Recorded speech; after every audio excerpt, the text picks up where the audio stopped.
Hola, aquí está Josué, esto es un episodio de La Membrana. Hola, aquí está Pachi. Hola Pachi, ¿cómo estás? ¿Todo bien? ¿Cómo está el aislamiento? Segundo día de aislamiento y no total. Aislamiento parcial. Aislamiento parcial y es diferente, ¿no? Sí, es diferente. Bueno, yo no estoy en aislamiento todavía. Ya mañana comienza el aislamiento del trabajo al menos. Y no sé qué otros aislamientos vayamos a hacer. Ya necesariamente uno se aísla también de ir a ver amigos, de ir a ver a familia, de ir a restaurantes. Sí, al menos esa es la idea, al menos esa es la disciplina, ¿no? Uh-huh. Bueno, pues sí. Pero bueno, esa es la introducción del tema de hoy. Obviamente vamos a hablar, bueno, no obviamente, pero vamos a hablar un poquito sobre lo básico y lo no tan básico del COVID-19, que es lo último que se dice, cuáles son las especulaciones más científicas, como el periodo de incubación y esas cosas. También otros temas aledaños que hace falta mencionar para que tomen en cuenta ustedes y también para que compartan con sus amigas y amigos. Comenzamos, ¿verdad, Pachi? Primero hablemos como de lo que no se sabe del COVID-19 o del coronavirus. Sí. Es como estas cosas, como el periodo de incubación, por ejemplo, y cuánto permanece en una superficie, ¿no? Uh-huh.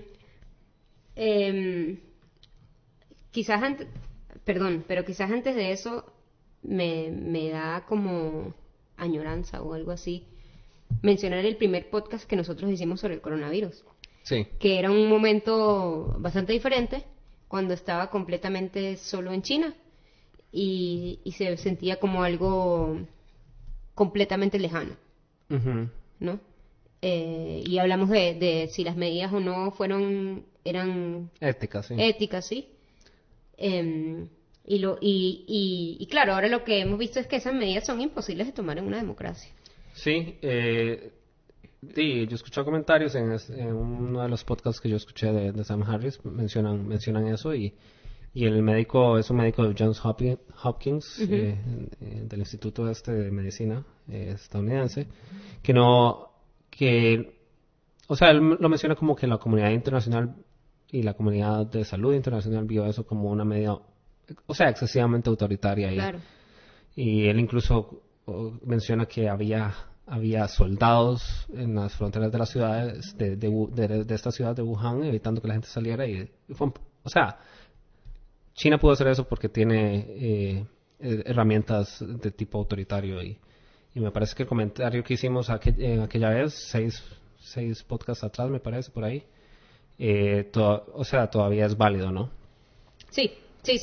Pero bueno, ahí está el podcast, si lo quieren ver, vamos a poner el link en la descripción de este podcast en la página web. Y ahora regresando al tema, digamos, de qué es lo que no se sabe del COVID-19, ahora digámosle COVID-19 ya que tiene nombre.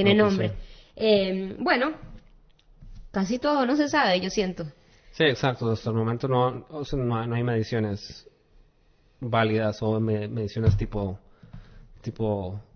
científico donde hay una cantidad de datos pertinente y que se pueda determinar exactamente cómo está la cosa. Sí.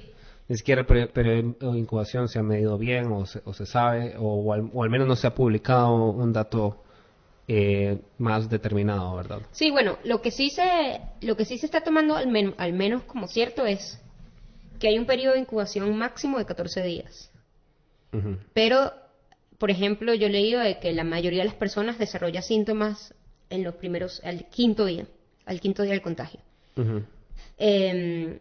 Sin embargo, este periodo de incubación puede variar, pero ese es el periodo de incubación que están utilizando los países, por ejemplo, para declarar las cuarentenas cuando las personas han viajado.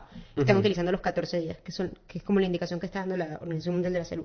Uh-huh. Pero una cosa que, por ejemplo, está paralela a eso y que yo no había pensado es que el periodo de incubación no necesariamente es el mismo que el periodo en que la persona es contagiosa. Y eso sí no tenemos idea de en qué periodo la persona es contagiosa. Es posible que los primeritos días que apenas la persona tuvo contacto no sea contagiosa, pero no se sabe cuándo empieza el contagio. Tampoco se sabe cuándo la persona empieza a ser contagiosa. tampoco se sabe cuándo termina. Sí, no se sabe si está relacionado con el periodo de incubación o qué. Y esto, lo que pasa es que este tipo de características son únicas para cada enfermedad, para cada patógeno, digamos. Claro. Y lo que pasa es que con este en particular, con esta cepa de virus es particular y no se sabe nada hasta ahora. Sí, porque es muy nueva. Entonces, claro, entiendo que asumen cosas de otros tipos de coronavirus y ese tipo de cosas. Entonces, por ejemplo, ahorita estaba escuchando un video que decía que pareciera que las personas después de dejar de tener síntomas pasan 2 semanas que son asintomáticas pero que pueden contagiar todavía.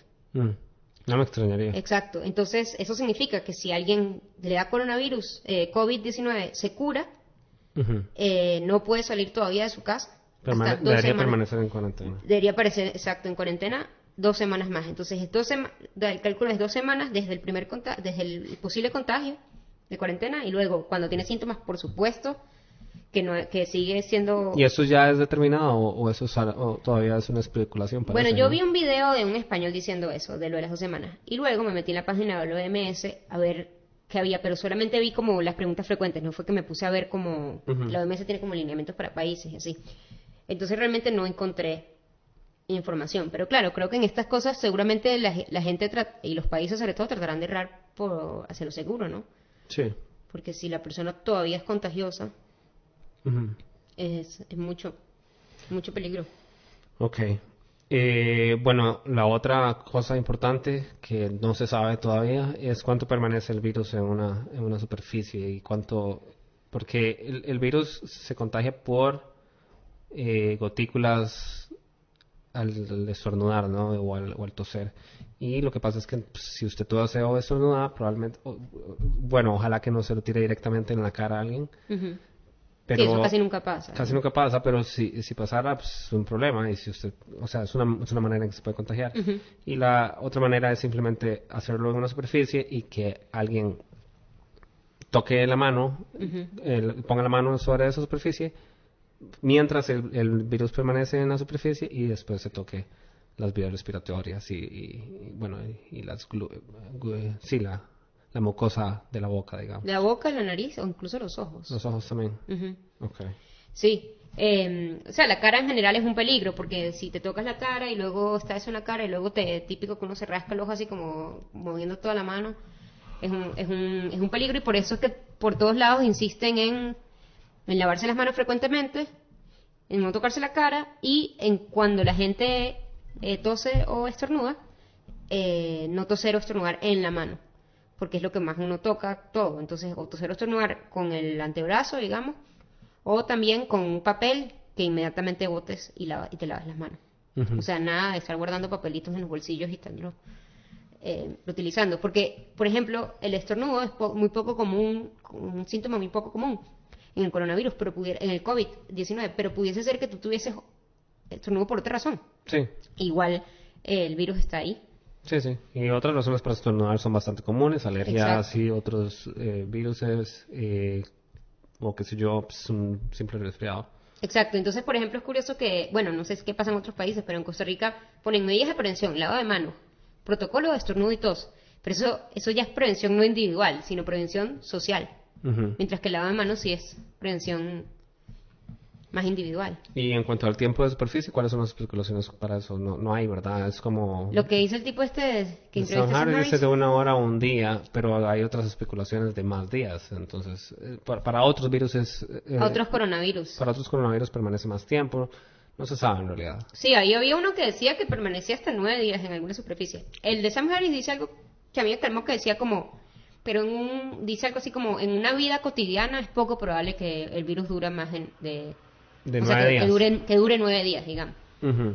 Porque a lo mejor en un laboratorio no sé, dura 9 días, pero en la vida cotidiana que hay exposición a otras cosas. Otra cosa relevante por ahí es que lo elimina, qué sustancias lo eliminan. Y si el alcohol lo elimina, el alcohol de qué concentración, el jabón lo elimina o no. ¿O qué? Pues, ¿qué hay que hacer con eso? ¿Usted ha escuchado algún dato sobre eso? Sí, por suerte, o sea, entiendo que todos los desinfectantes comunes de casa eliminan el virus. Okay. Entonces no es algo que sea difícil de hacer. Okay. Hay que limpiar. Exacto, hay que limpiar. Y luego el jabón lo elimina, pero uno tiene que lavarse las manos como por 20 segundos. Ok. Eso es la recomendación, que es un montón de tiempo. Es un montón. Y el Es mucho gel más de lo normal. mucho más de lo normal. El gel también, el alcohol en gel también se tiene más del 60%, entiendo yo, de concentración de alcohol. Pero no es tan bueno como, no es tan efectivo como el lavado de manos con jabón. Y el jabón sirve cualquier jabón, incluso jabón líquido de lavado de platos sirve. Ok. Supongo que el líquido. Pero también, digamos, jabón en barra también sirve. Ok. Sí. Bueno, otra cosa que todo el mundo especula y que todavía no se sabe bien es sobre cuál es el porcentaje de casos que son graves y cuáles son las poblaciones vulnerables también.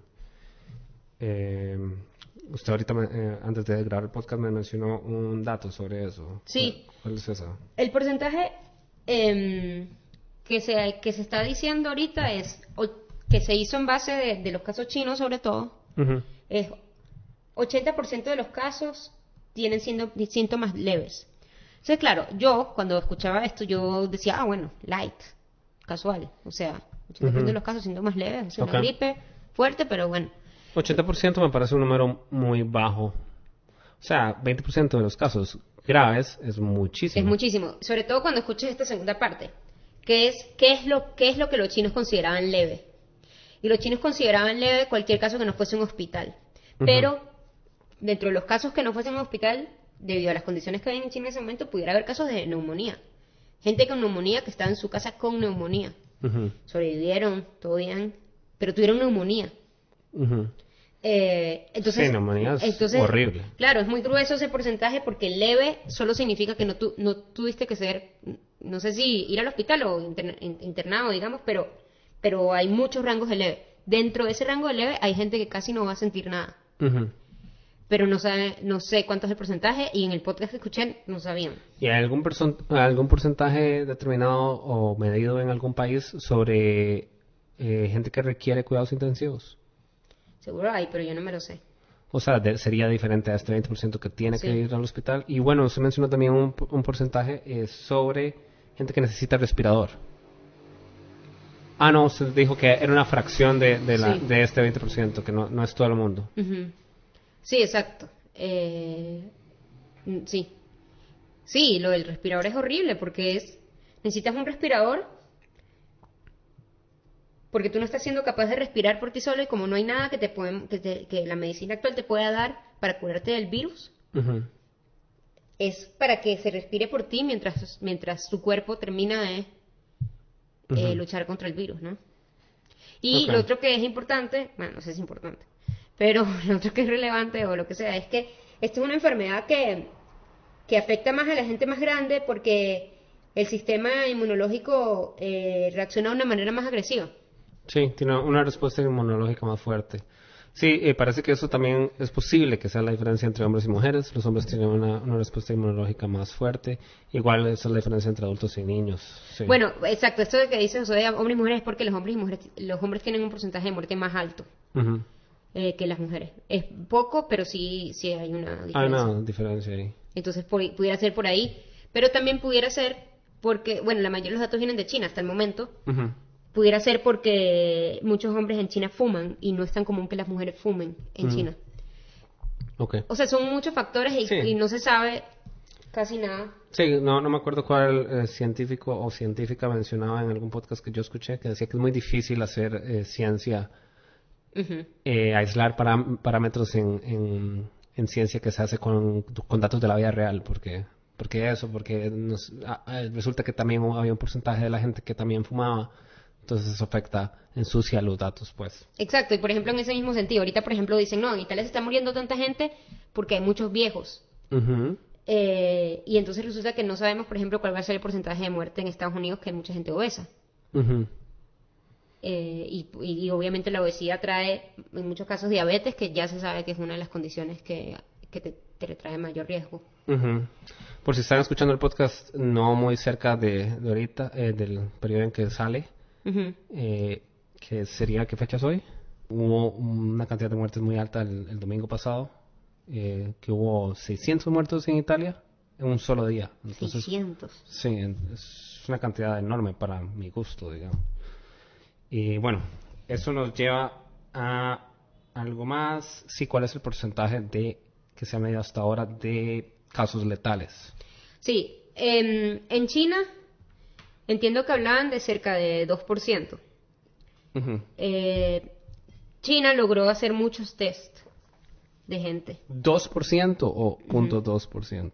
No, 2%. 2%. Ajá, pero quien más Eso es cerca de... altísimo. Sí, pero cerca... o sea, China logró hacer muchos tests, pero el sistema sanitario le colapsó, digamos, ¿no? En Wuhan, no sé si en otras partes también. Ujú. Y luego el más bajo, o sea, el rango, mejor dicho, el rango está entre 0.7% y más o menos 3.5%. Pero en Italia ahorita no sé qué está pasando porque el sistema sanitario súper colapsó. Entonces no sé cuál es el porcentaje de muerte que hay ahí. Ujú. En Corea del Sur, que es donde tienen 0.7%, eso va relacionado con la cantidad de exámenes que están haciendo. Por ejemplo, porque entonces, claro, si tú tienes muchos exámenes, te estás dando cuenta de cuántas personas están infectadas que no están en el hospital. Y eso no está pasando en otros países. En ningún otro país. Muy probablemente en ningún otro país, sí. Sí, O sea, es que en Italia no sé cómo es lo de las pruebas, pero en España sabemos que no están haciendo pruebas. Solamente a quienes es necesario hacérselas. Sí, en teoría lo que caracterizó a la aproximación que hizo Corea fue la cantidad de test, de pruebas que hizo, que fue Que sigue grandísimo. haciendo, porque todavía no es como que ya Ujú. solucionaron el problema. Sí. Entonces, no se sabe cuál es el porcentaje de muerte y en todo caso, eso está muy relacionado a lo que estaba mencionando ahorita de si si el sistema sanitario colapsa o no. Porque si hay mucha gente que requiere respiradores al mismo tiempo, no hay respiradores suficientes. Ujú. Entonces, por eso mucha gente se muere. Por ejemplo, yo sé que en Estados Unidos, por cada 1.000 habitantes hay 2.8 camas de cuidados intensivos, Ujú. donde hay respiradores. En Japón, por ejemplo, por cada 1.000 habitantes hay 13 camas. Obviamente no tengo idea de los datos de Latinoamérica. Pero digo, si en Estados Unidos hay 2.8, en Japón hay 13, ¿cuántas habrá aquí? Ujú. ¿No? Porque además hay algunas de esas que ya están ocupadas por la gente que está en cuidados intensivos en general. Entonces, esas son las camas que están disponibles para la gente que necesite cuidados intensivos y si hay muchos al mismo tiempo, no se puede, el porcentaje de muerte aumenta porque no tienen asistencia médica. Ok, bueno, continuemos. Sí. Ok, entonces eso era como una pequeña recopilación de lo que no se sabe, ¿no? Todos esos datos importantes que todavía no se han logrado medir. Y idealmente vamos a tener más datos en algún punto de la historia. Ok, ahora hablemos de la prevención. ¿Qué es lo que hay que hacer para la prevención? Y además, ¿qué es lo que se está buscando al prevenir? ¿Cuál debería ser el objetivo final de todas las acciones que podamos hacer para prevenir el contagio? Porque pareciera que hay una dicotomía entre prevención social y prevención individual. Si es para prevenirme el contagio a mí, como individuo, las acciones que debo hacer para que no se me contagie a mí, o qué es lo que se busca al prevenir, ¿no? Es como esa conversación un poco. ¿Tiene algún? ¿Por qué dices que hay una dicotomía? Porque bueno, es lo que estoy intentando es introducir el tema de la curva, ¿no? De la curva de contagio y qué es lo que qué es lo que se intenta hacer, cuál es la idea, ¿no? Sí. Con evitar el contagio social. O sea, porque lo que sucede también es que hay una población vulnerable, ¿no? Sí. Que es más vulnerable a morir por la enfermedad y también a tener casos graves. No quiere decir que si uno no es parte de la población vulnerable, no quiere decir que uno esté exento de un caso grave o muerte incluso. Sí. Incluso es así con otras enfermedades. La influenza mata a niños también. Es un porcentaje muy bajo, pero mata también. Ujú. Y es posible que si uno adquiere, se contagia del COVID-19, pueda morir también, aunque no sea aunque no sea diabético. Y bueno, ¿y cuáles son los poblaciones vulnerables? Bueno, que me acuerdo ahorita, más de 65 años. Tercera edad, más de 65 años. Sí, pero mientras más viejo eres, incluso antes de los 65 es más riesgoso, Claro, ¿no? claro. Más de 65 años, diabetes, problemas de corazón. Entonces, problemas de corazón incluye tensión, por ejemplo, tensión alta, Hipertensión, sí. hipertensión, asma, problemas Asma también. respiratorios en general, cualquier persona que por algún motivo tenga el sistema inmunológico más débil, como personas que estén recibiendo quimioterapia. Exacto, sí. Cualquier persona con enfermedades crónicas, que claro, en general están más... Gente con operaciones, ¿no? Que sí, cuando uno le hace una operación le bajan las defensas para que el cuerpo no interprete sí. la invasión como una invasión de una Claro, enfermedad, ¿no? cualquier operación. Sí, bueno, es común, ¿no? Ok, sí, eso suena como Población sí. de riesgo, claro. Exacto, entonces claro, en ellos el porcentaje de muerte puede ser hasta el 15, el 20%, es muy, muy grande, Ujú. ¿no? Entonces por eso lo que tú decías de que esa población es la que está en riesgo y por eso es que como sociedad tenemos que tratar de que ellos no se infecten. Ok. O sea, entre todos protegerlos. Pues sí. Justo con esto que yo estaba diciendo antes de que no colapse el sistema. Yo creo que eso es lo más importante, ¿no? Exacto, que no colapse el sistema sanitario. ¿Por qué? Porque no es lo mismo que se produzcan 9.000 casos en un mes que 9.000 casos en 6 meses. Ujú. Estos números son inventados. Yo no sé cuánto tiempo habría falta, que además variará de cada país según la capacidad del sistema sanitario. Ujú.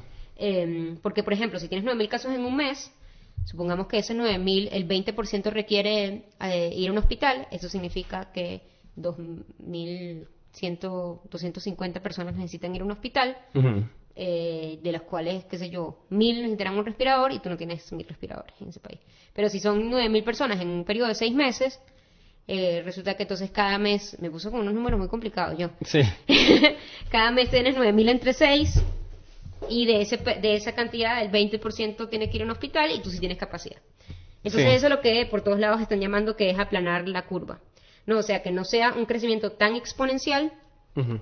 Es decir, porque ahorita, por ejemplo, está pasando en muchos países. En Estados Unidos está pasando que semanalmente se están duplicando la cantidad de casos. Es un crecimiento totalmente exponencial. Ujú. O ese es el cálculo, digamos. Sí.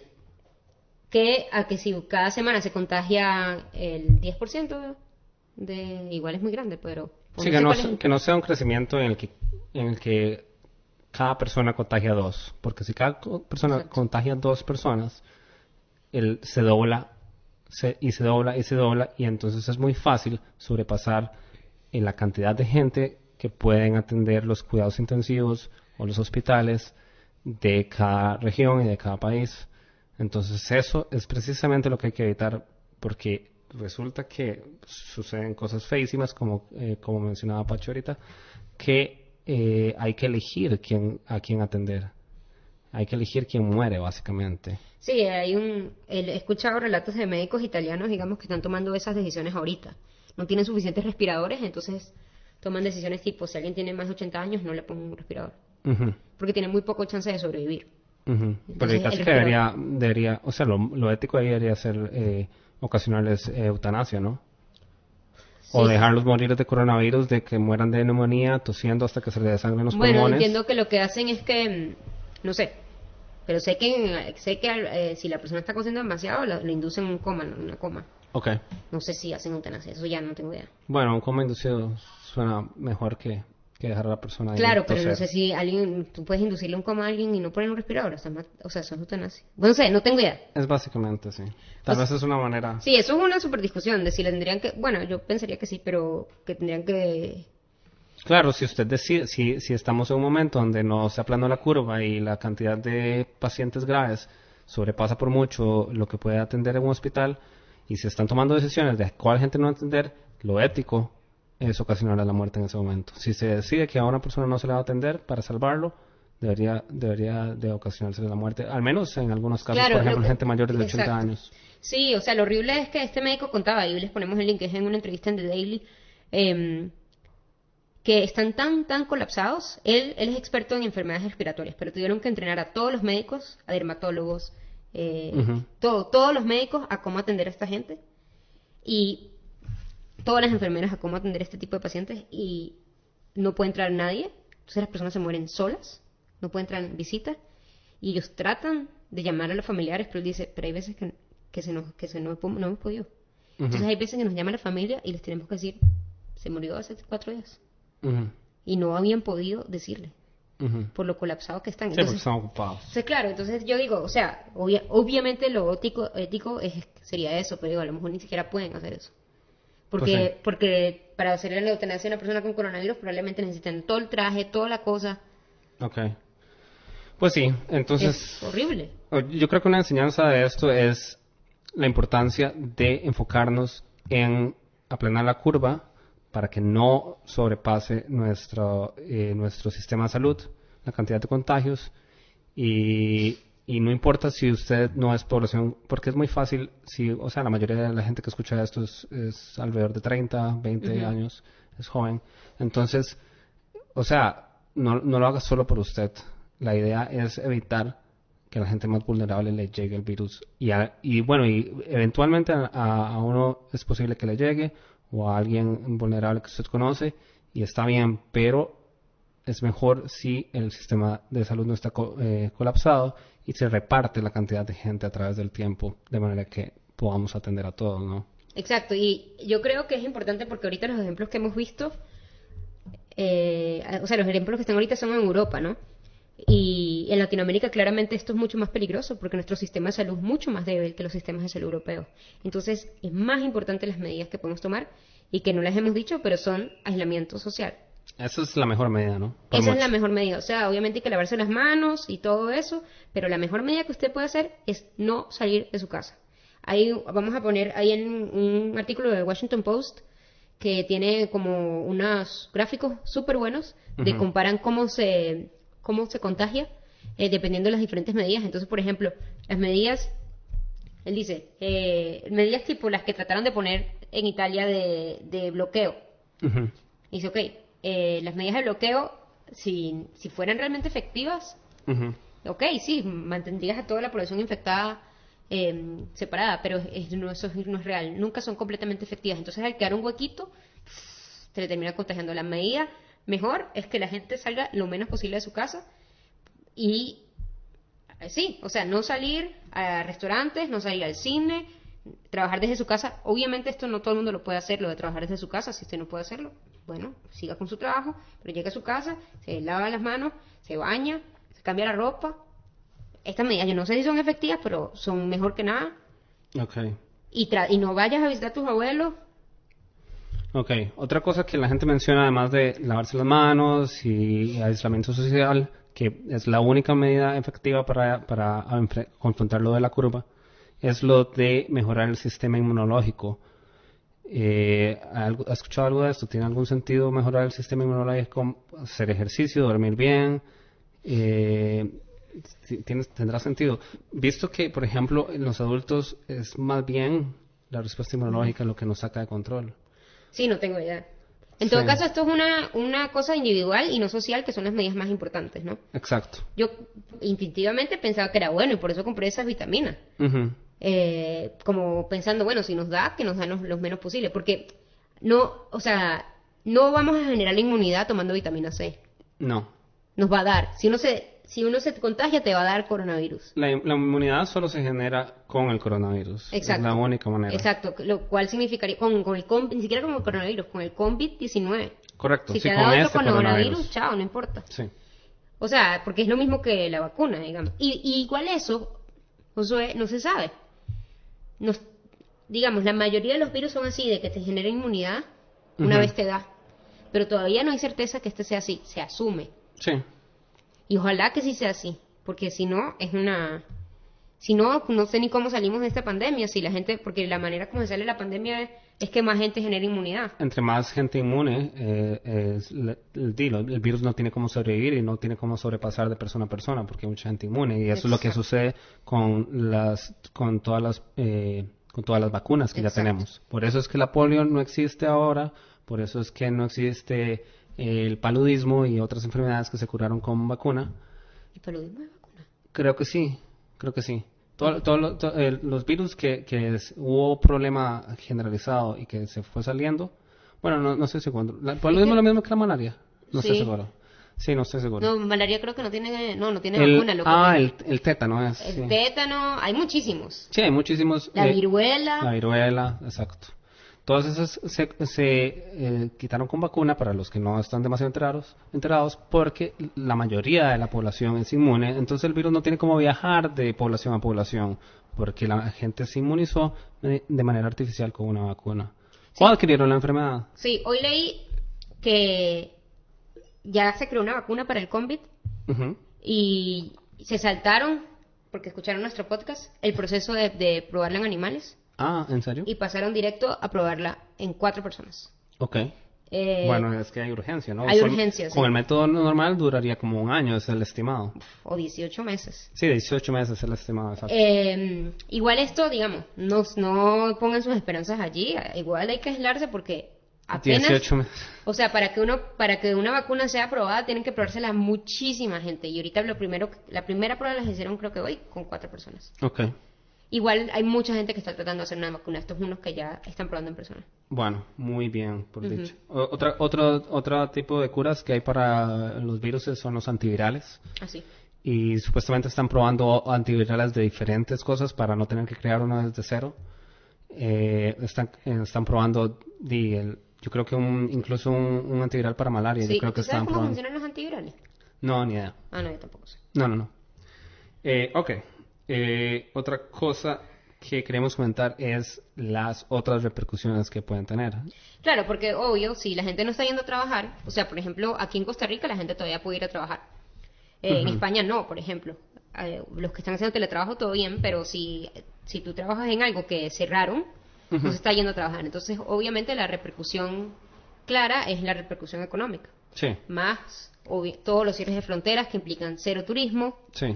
Entonces, viene una recesión muy fuerte. Bueno, también lo único, no solo es afectado por la falta de oferta de servicios y de bienes, sino que también, estos bajonazos que tuvo Wall Street últimamente, que son sin precedentes, también son muy afectados por el pánico, porque toda la economía se maneja mediante especulación y esperanza en el futuro, y cuando hay crisis como esta, la gente pierde confianza y entonces es muy fácil bajarle el precio a los stocks y a las acciones y a las inversiones. O sea, es más da miedo invertir, ¿no? Entonces, sí, claro, porque nadie tiene idea cuánto puede durar esto. Imaginemos que si tardamos 18 meses en hacer una vacuna, 18 meses en que la gente no va a trabajar. O sea, en China la producción se paró. La gente dejó de ir a las fábricas.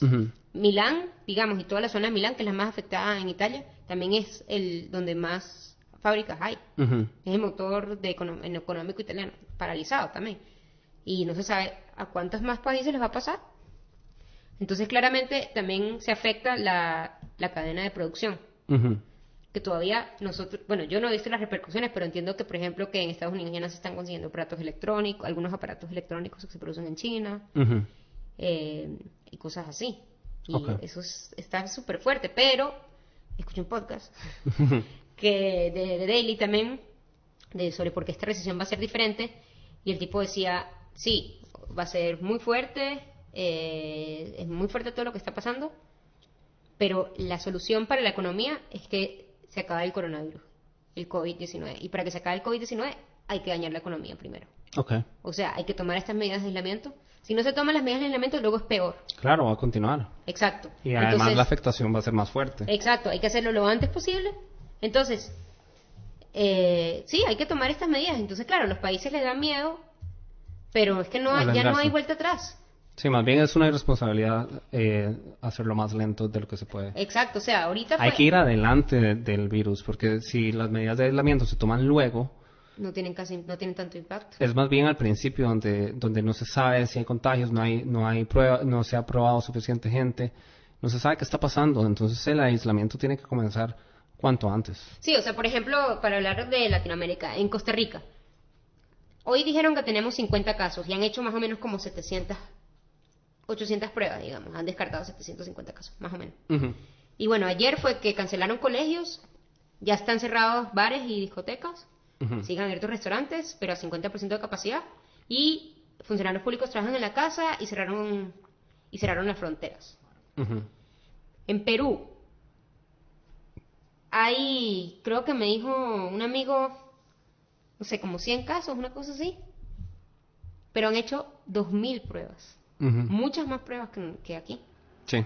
Y hicieron una medida súper fuerte que, no sé, que es que cerraron las fronteras completas, o sea, ni siquiera los nacionales pueden volver.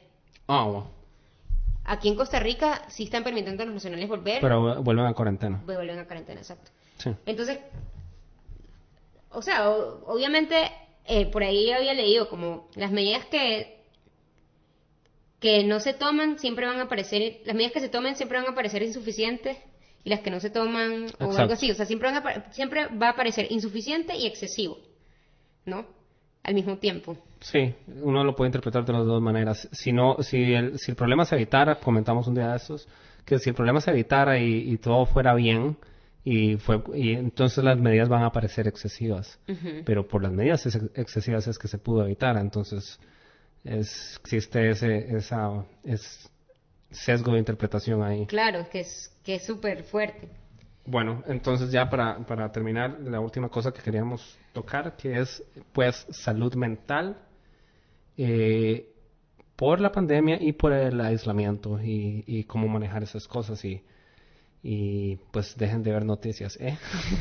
Sí, o sea, yo sé toda esta información no porque me estaba preparando para el podcast, es porque me volví una loca. Sí. Y todos los artículos que hay del coronavirus los leí y todos los podcasts los escuché. No he visto los documentales todavía, pero que no me los pasen porque los veo, digamos. Entonces, entre todos esos artículos, uno de los que leí es de salud mental y entonces me explicaba lo que me pasó a mí. Uh-huh. Porque yo quiero que usted me responda, Pachi. ¿Por qué busca tanta información sobre el COVID-19? ¿Qué es lo que usted está buscando al buscar información? ¿Qué es lo que quiere? Yo quiero un alivio. Uh-huh. ¿Un alivio por medio de qué? ¿Qué es lo que busca? O sea, yo quiero mantenerme informada como para que en un momento lea y diga, se solucionó. Uh-huh. ¿No? Existe esta cosa como cuando uno ve un partido de fútbol o algo así, como que uno siente que si ve el partido lo controla, como que uno de alguna manera influencia sí. lo que pasa, ¿no? Claro, sí, o sea, eso es lo que dice el artículo ese. Sí, claro. Pero no es lo que yo siento. ¿Usted no siente eso? No. Yo sí siento como esta capacidad de que si reviso Twitter para ver qué está pasando con el COVID, siento como que tengo algo de influencia en lo que pasa. Puede ¿no? que puede que sí lo sienta más abajo, pero sobre todo yo lo que quisiera es que dijeran, ya no hay más. Pero Okay. sí, o sea, lo que dice el artículo de ansiedad, que lo vamos a poner ahí también, es que uno de los problemas es que, bueno, todos los que estamos o sea, la gran mayoría de nosotros, obviamente lo que está pasando es muy feo y hay mucha gente que se está muriendo, que lo está pasando muy mal, pero la gran mayoría de nosotros no nos está pasando nada. Uh-huh. ¿No? Estamos en nuestra casa. Sí. Pero sin embargo estamos como loquitos, ¿no? Uh-huh. Porque no sabemos qué va a pasar y pensando qué pasa si mi mamá le da, qué pasa si... O sea... Sí. Bueno, y esta cuestión de la economía. De la economía, qué va a pasar. Cuánta gente muera, cómo es posible que... O sea, o todas las posibilidades en las que esta situación nos cambie el estilo de vida. Ya estamos en aislamiento social, muchos estamos trabajando desde la casa, o vamos a trabajar desde la casa, de manera parcial o de manera completa, por un periodo o por un periodo más largo, de manera indefinida. Indeterminado, o sea, no se sabe por cuánto tiempo es.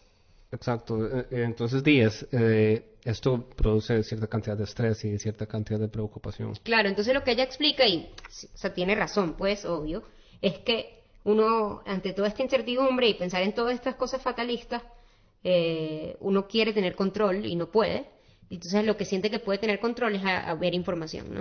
Uh-huh. Entonces, esto es lo que puede controlar uno. Exacto, entonces bueno, sí, obviamente sí, yo siento eso y por ejemplo yo veo los municipios o cantones, aquí se llama cantones, digamos, a la subdivisión más pequeñita, donde hay coronavirus que se sepa en Costa Rica, porque ese es el problema que no se sabe en realidad, uh-huh. Y yo siento un pequeño alivio irracional de que en nuestro cantón no hay. Pero la realidad es que 100 metros... Es un cantón súper pequeño, hacia como de un kilómetro norte, cuadrado. Hay 100 metros hacia el sur hay. Sí. Pero en el mío no.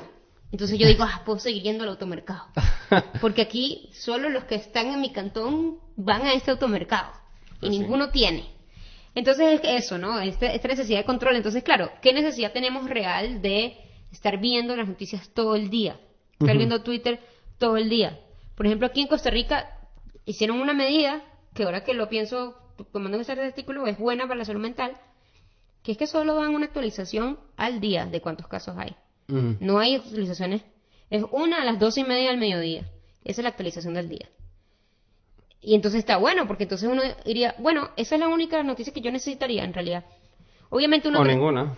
No, porque esa es importante porque ahí dicen cuáles son las medidas que están tomando. Okay. Por ejemplo, cierre de colegio, o si un día dicen ya nadie puede salir a la calle, Okay. ¿no? Que fue lo que pasó en España. Mi hermano me estaba contando que sale a la calle a pasear el perro, que es una de las cosas que uno puede salir a hacer, y hay un montón de policías y militares Ujú. Vigilando que la gente cumpla. Entonces le estaba pasando el perro y había una señora con un bebé en un coche y llegó un policía, un militar y le dijo, ¿qué está haciendo aquí? Váyase para su casa. Ujú. Y la llevaron y se fue para su casa. Okay. Entonces, Pues sí. entonces no hay que ver tantas noticias. Sí, evitar buscar el control de esa manera, ¿no? Sí, porque es que la realidad es que no tenemos ningún control y, digamos, probablemente si se descubre algo muy importante uno se va a enterar. Ujú. Pero leer 20.000 veces al día, lávate las manos. O sea, yo siento que es como la otra pandemia que nosotros vivimos, no sé si se llevó pandemia, pero que éramos muy pequeños, que es con el VIH, ¿no? Y que hay cosas, informaciones que se sienten muy es que están poniendo agujas con VIH en el cine. No sé si aquí en Costa Rica Sí, pasó. sí, como una teoría de conspiración ahí. Ajá, hay cosas que dicen que se sienten como así, o sea, hay explicaciones que dicen de toda la limpieza aquí que tienen que yo digo, o sea, yo no puedo hacer eso. Es demasiado. Correcto. Pues sí, otra cosa es que hay que pensar en cuanto a salud mental es cómo manejar el aislamiento. Sí. Y esa me parece que la más difícil. Ahorita me puse a pensar en eso y casi colapso por pensar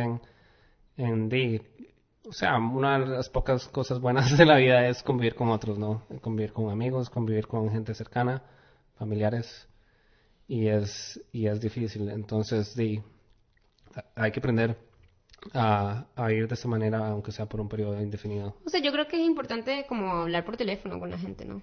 Ujú. Y así. Y luego también, para hacerle propaganda a la aplicación que nosotros usamos de meditación, ahorita sacaron como unos 4 tipos de meditación, 4 programas de meditación gratis.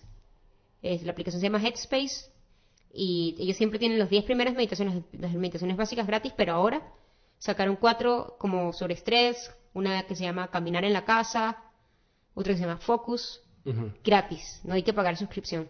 Okay. Meditación es una buena recomendación siempre, sí. Sí, o sea, lamentablemente esto apenas está comenzando y vamos a ver cómo nos va, no tenemos idea. Aportarse bien, Sí, de muchas maneras. sí, una buena noticia es que estamos preparando un video de 7 recomendaciones de películas que pueden ver en Netflix Latinoamérica, que esperamos sacar este fin de semana. Okay. En el YouTube Manténganse de la membrana. conectados a las noticias de la membrana. Manténganse, quiten la suscripción de todas esas cosas que les traen pensamientos catastróficos y suscríbanse a la membrana en YouTube. Pues sí, muchas gracias por escuchar, si escucharon hasta ahora y Sí, quedó larguísimo. sí, y buenas noches, buenos días y buenas tardes. Chao. Chao. Listo, mira.